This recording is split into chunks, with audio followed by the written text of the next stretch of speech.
ETF index mutual funds నేర్చుకుని stock మార్కెట్లో రాణించాలనుకుంటున్నారా? వెంటనే ఈ నెంబర్కి కాల్ చేయండి. నమస్కారం. కార్తీక పురాణం 23వ రోజు పారాయణలోకి వచ్చాం. ఈరోజు ఆదివారం అండి. రేపు సోమవారం, ఆఖరి సోమవారం. ఈ సంవత్సరం కార్తీక మాసంలో 4 సోమవారాలు వచ్చినాయి. ఆఖరి సోమవారం 24వ రోజు పారాయణ వింటాము.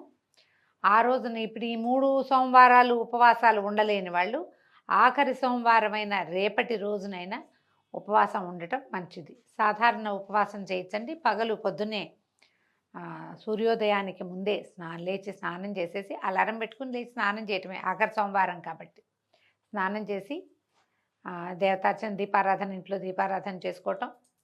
మగవారికి అవకాశం ఉంటే మగవారైనా ఆడవారైనా ఒకసారి దేవాలయ దర్శనం చేసుకోవటం. పగలు నిరాహారంగా ఉండి సాయంకాలం చుక్కలు వచ్చిన తర్వాత, చుక్కలు కొంచెం తక్కువ కనపడతాయండి, ఎందుకంటే అమావాస్యకి వారం రోజుల దగ్గరకు వచ్చేసాం కాబట్టి కొంచెం తక్కువ ఉంటుంది. చీకటి పడిన తర్వాత ప్రదోషకాలం అయ్యాక అర్చన అయిన తర్వాత చక్కగా వంట చేసుకుని భోజనం చేయొచ్చు. అవకాశం ఉంటే ఈ రోజున ఏదైనా దానం చేయండి. దేవాలయంలో అన్నదానానికి డబ్బులు ఇవ్వండి, అన్నదానం చేయండి. ఎవరైనా నలుగురిని మీతో పాటు భోజనానికి పిలవండి. ఇంట్లో ఇన్ని రోజులు చేయలేని వస్త్రదానమో, దీపదానమో, తిలదానమో ఏది కుదిరితే అది ఈ రోజున దానం చేయండి. విశేషించి ఫలదానం కూడా చేయొచ్చు. ఉపవాసం ఉన్న వాళ్ళకి తలా 2 పళ్ళు ఇచ్చినా కూడా మీకు ఉపవాస ఫలితం ఇతోధికంగా లభిస్తుంది.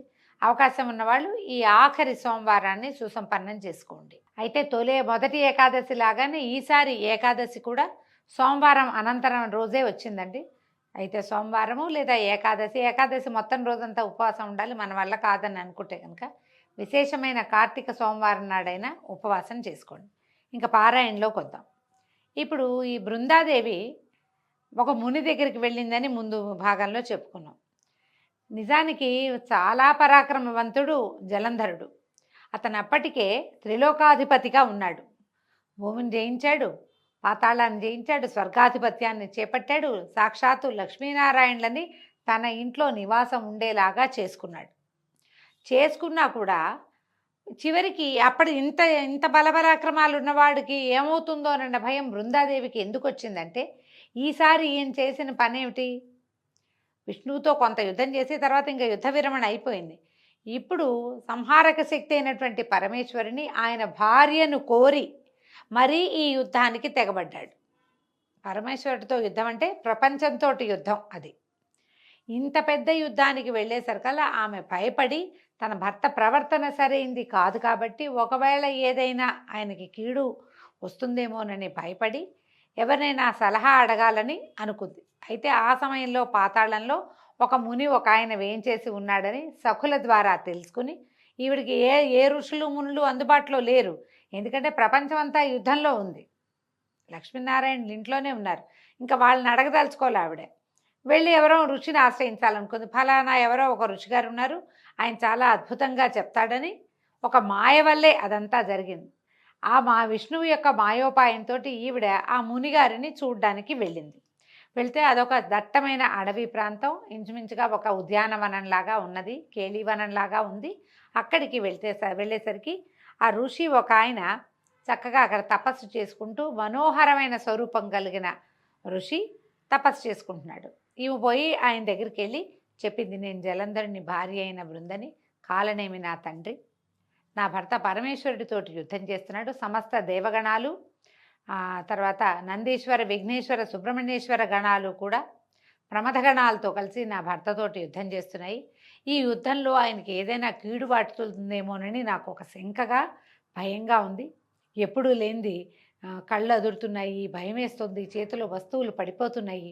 ఏదైనా భర్తకి ఆపత్త వస్తుందేమోనని, విపత్తి కలుగుతుందేమోనన్న శంకతోటి నిన్ను ఆశ్రయించాను, నాకు ఏదైనా చెప్పు, నా భర్త ఎలా ఉన్నాడో నేను తెలుసుకోలేకపోతున్నాను అని అడిగేసరికల్లా ఈయన ఏం చేశాడు, ఈయన సరే నేను నీకు చెప్తానని ఆకాశం వైపు చూసేట. ఆకాశం వైపు చూస్తే ఆకాశం వైపు నుంచి 2 వానరులు వచ్చారు, 2 కోతులు వచ్చినాయన్నమాట.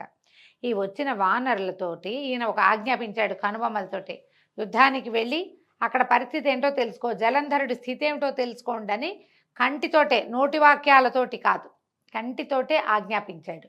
ఈ ఆజ్ఞాపించబడిన ఈ 2 కోతులు ఆకాశానికి ఎగిరిపోయినాయి. ఆయన కూర్చున్నాడు. ఆయన కేసే చూస్తూ పరమభక్తితోటి బృందాదేవి కూడా ఆయన సన్నిధానంలో కూర్చుండిపోయింది. అయితే కాసేపటికి ఆ కోతులు 2 తెగవేయబడిన జలంధరుడి చేతులు, మొండెము, తల తెచ్చి అక్కడ పెట్టేయట. మొండెం కనపడుతోంది, తల కనపడుతోంది, 2 చేతులు నరికేసున్నాయి, తల నరికేస్తుంది. ఈ 3 అవయవాల్ని తీసుకొచ్చే శరీరాన్ని మోసుకొచ్చేసినాయి. తల ఒకటి, చేతులతో 2 చేతులు పట్టుకొచ్చి అక్కడ పెట్టింది. అది చూసేసరికి భర్త యొక్క ఖండితమైన అవయవాలు చూడగానే గొల్లుమని ఏడ్చింది బృందాదేవి. విపరీతంగా ఏడ్చి ఆ ఋషి పాదాలు పట్టుకుంది. నా భర్తను బతికించు, నా భర్తను బతికించు, ఈ యుద్ధ విరమణ చేయిస్తాను, ఈ అకాల మరణం ఎందుకు వచ్చింది ఇతనికి, ఇతను చేసిన పని వల్లే వచ్చింది, నువ్వు బతికించు, ఇతనికి నేను బుద్ధి చెప్పుకుంటానని పరిపరి విధాలుగా బతిమలాడితే ఈయన ఏమన్నాడు, ముని నవ్వుతూ, శివోపహతులైన వాళ్ళని బతికించడం ఎవ్వరికీ సాధ్యం కాదు, అయినా నీ పట్ల నాకు అవ్యాజమైన కరుణ ఏర్పడింది, తప్పక బతికిస్తానని చెప్పి అంతర్ధానం అయిపోయాడట అక్కడి నుంచి. శివోపహతుడు అంటే పరమేశ్వరుని వాళ్ళ సంహరింపబడిన వాడిని ఎవరైనా బతికించగలరా? నా వల్ల కాదు, కానీ నువ్వు చాలా భక్తురాలివి, చాలా చక్కటి విధానివి, నువ్వు ఎంతో బాగా భర్తను గురించి కనుక్కోవాలని అనుకుంటున్నావు, అందుకని నీ మీద నాకు ఎంతో ప్రీతి కరుణ కుదిరినాయి, కాబట్టి బతికిస్తానని ఆయన మాయమైపోయాడు. ఆయన మాయమైపోయిన మరుక్షణము ఈ ముక్కలు చెక్కలుగా పడి ఉన్నటువంటి జలంధరుడి అవయవాలన్నీ అతుక్కుపోయి పునర్జీవితుడైపోయాడు, బతికి లేచి వచ్చేసాడు. ఈ ఖిన్నురాలుగా పరమ దుఃఖంతో నెత్తి మీద చేతులు పెట్టుకుని కూర్చున్న బృందని కౌగులించుకుని ఆమె ముఖాన్ని పదే పదే ముద్దాడట. దాంతో ఆవిడ ఈ పునర్జీవితుడైన భర్తను చూసేసరికి పిచ్చిగా సంతోషించేసింది, పులకరించిపోయింది. భర్త చచ్చిపోయాడు అనుకుంది. ఆయన బతికొచ్చేసరికల్లా ఇంకా దేశకాల విచక్షణ నశించింది ఆవిడికి. ఇది ఒక ఋష్యాశ్రమానికి వచ్చాం, ఒక ఋషి ఇక్కడ ఉన్నాడు, ఆయనే ఇతన్ని బతికించాడు, ఆ ధ్యాస కలగల ఆమెకి. ఈ భర్త కౌగులించుకునేసరికల్లా ఇంకా ఆయన ఆ వనంలోనే ఉండిపోయి అతనితో అనేక రకాల సురత క్రీడలతోటి మునిగిపోయింది. అయితే ఈ మనోహరుడు చనిపోయాడు అనుకున్నవాడు బతికొచ్చేసరికల్లా ఈ పిచ్చి సంతోషంలో ఈ తనతో కలిసిన వాడు భర్త కాడని ఆమె గ్రహించల. అనేక రకాలుగా క్రీడించిన ఒక సురతావసాన సమయంలో ఆయన నిజరూపం వచ్చేస్తుంది. ఇది దేవతల గాథల్లో అది కనపడుతుంది అన్నమాట. కళ్ళు మూసుకుని ఉన్న ఆమె కళ్ళు తెరిచి తన మీద ఉన్నవాడు, తనతోటి కలిసి ఉన్నవాడు తన భర్త కాదని, శ్రీమన్నారాయణుడని తెలుసుకునేసరికి అలా వెంటనే ఏం చేసింది, ఆమె లేచేసి అతన్ని బయటికి తోసేసి తన భర్త వేషంలో ఉండి తనని నమ్మించి తన పాతివ్రత్యాన్ని మంటగలిపినవాడు ఈ రాక్షసాంతకుడైన హరిగా, మాధవుడిగా తెలుసుకుని పెద్దగా కేకలు పెట్టి అరిచి పోట్లాడింది. ఏమంది, ఓ విష్ణుమూర్తి, పరస్త్రీగామివై చరించిన నీ ప్రవర్తన నిందింపబడుగాక, నీ మాయతో పూర్వంగా వచ్చిన వాళ్ళ వానరులిద్దరూ రాక్షసులై జన్మించి నీ చేత నీ భార్యనే హరించెదరుగాక. నువ్వు భార్యావియోగ దుఃఖితుడివై నీ శిష్యుడైన, అప్పటికి ఈయన పక్కన శిష్యుడు ఒకడున్నాడు, ఈ ముని పక్కన ఆదిశేషువే శిష్యుడుగా ఉన్నట్టు అక్కడ, ఆదిశేషుడితో సహితుడివై అడవులలో పడి తిరుగుతూ వానర సహాయమే గతి అయిన వాడివి అగుదువుగాక అని శపించేసింది. భీషణంగా అరిచి కేకలు పెట్టింది, తిట్టింది. పరస్త్రీగామివయ్యావు, నువ్వు పరస్త్రీనైనా నాతో చరించావు కాబట్టి నువ్వు భార్యావియోగాన్ని పొందుతావు. ఏ కోతి మొహాలతోటి వచ్చి నన్ను ఇలా వంచారో, నా భర్త శవాన్ని చూపించారో వాళ్ళిద్దరూ రాక్షసులైపోతారు. వాళ్ళిద్దరూ ఎవరు? విష్ణుమూర్తి ఎక్కడికైనా వస్తే ఎవరు వస్తారండి? ఆయన వెనకాల పడి వచ్చేవాళ్ళు ఎప్పుడు అయితే గరుత్మంతుడు, జయ విజయులు ఆయన పార్షదులైన వాళ్ళు, లేదా ఆయన పడుకుని శయ్యగా ఉండేటువంటి ఆదిశేషుడు. శిష్యుడిగా వచ్చిన ఆదిశేషుడికి శాపం తగిలింది. ఈ వానర ముఖాలతోటి వచ్చిన వాళ్ళిద్దరూ తర్వాత కాలాంతరంలో వాళ్లే రాక్షసులుగా జన్మించారు. జయ విజయులిద్దరే రావణ కుంభకర్ణులుగా జన్మించారని కథనం. నువ్వు చివరికి భార్యా వియోగివై నీ వెనకాల ఇది ఆదిశేషుడే సహాయుడుగా ఉండి కేవలము వానరాలు తప్పిస్తే ఎవ్వరూ సహాయం చేయలేని స్థితిలో పడిపోతావు. నువ్వు వాళ్ళని చూపించి నన్ను మోసం చేశావని నానా విధాలుగా ఆయన్ని తిట్టి దుఃఖిస్తూ పరమ దుఃఖంతో ఆవిడేం చేస్తుందట, అగ్నిని కల్పించుకుని అందులోకి పడి బూడిదైపోయింది. ఆయన ఏం చేశాడు, ఈవిడ అరుస్తూ ఉంటే ఆమెను కౌగులించుకుపోయాడట. తనని అభిలషిస్తూ దగ్గరికి వస్తున్నటువంటి హరిని ఆయన నుంచి, శ్రీహరి నుంచి తప్పించుకుని అగ్నిని కల్పించుకొని బూడిదైపోయింది. ఆమె వెంటనే ఇట్లా పెద్ద మంట వచ్చి మంటలో కాలి బూడిదైపోయింది. అయితే ఏమైందట, ఈ తను కల్పించిన మాయలో ఆమెని భ్రమింపచేసిన విష్ణువు ఈ భార్య స్త్రీ సౌఖ్యంలో మైమరిచిపోయి ఉన్నవాడై మాయామోహితుడైపోయాడట. ఇలా జరుగుతుందా? జగన్నాటక సూత్రధారే ఇంత పని ఇలాంటిది జరుగుతుందా అంటే, శివమాయ, విష్ణుమాయ, బ్రహ్మాది మాయల కంటే మహామాయ ఒకటి ఉన్నదని, దానికి మేమెవ్వరము అతీతులము కాము అని మహావిష్ణువే ఒక కథనంలో చెప్పినట్టుగా మనకి కనపడుతుంది. శివపురాణంలో కనిపిస్తుంది ఈ కథనం. మాటివి చిన్న మాయలు, వీటిని మించిన పెనుమాయ ఇంకొకటి ఉన్నదని చెప్తాడు ఆయన.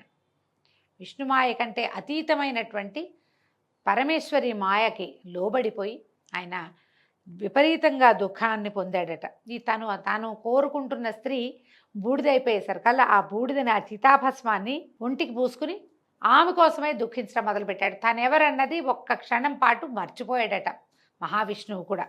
దాంతో ఈ చుట్టుపక్కల ప్రాంతాల్లో ఉన్నటువంటి సిద్ధులు, ఋషులు అందరూ పరిగెత్తుకొచ్చారు. ఎప్పుడైతే ఈమె యోగాగ్నిలో తగలబడిపోయిందో పరిగెత్తుకుంటూ వచ్చారు. విష్ణువు యొక్క దుఃఖభరితమైన స్వరం వినపడేసరికి ఎందరో సిద్ధులు, మునులు, యోగులు అందరూ వచ్చి, మహాదేవ, నువ్వు శ్రీమన్నారాయణ, నువ్వు నారాయణుడివి, చనిపోయింది జలంధరుని భార్యే తప్పిస్తే నీ భార్య కాదని వాళ్ళు ఎంత చెప్పినా ఈయనకి అర్థం కాలేదట.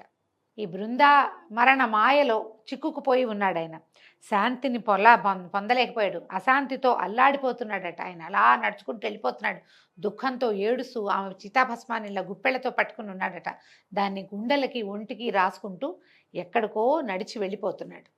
ఈ మహామాయ మోహంలో మునిగిపోయినటువంటి ఈ విష్ణుమూర్తిని ఎలా స్వమామూలు లోకాలకి తెచ్చారో, బ్రహ్మాది దేవతలు ఏ ప్రణాళికని రచించారో మనం వచ్చే భాగంలో తెలుసుకుందామండి. ఈ రోజుతో 23వ రోజు పారాయణ పూర్తయింది. మళ్ళీ రేపు ఉదయం సోమవారం నాడు 24వ రోజు పారాయణతోటి కలుసుకుందాం. నమస్కారం.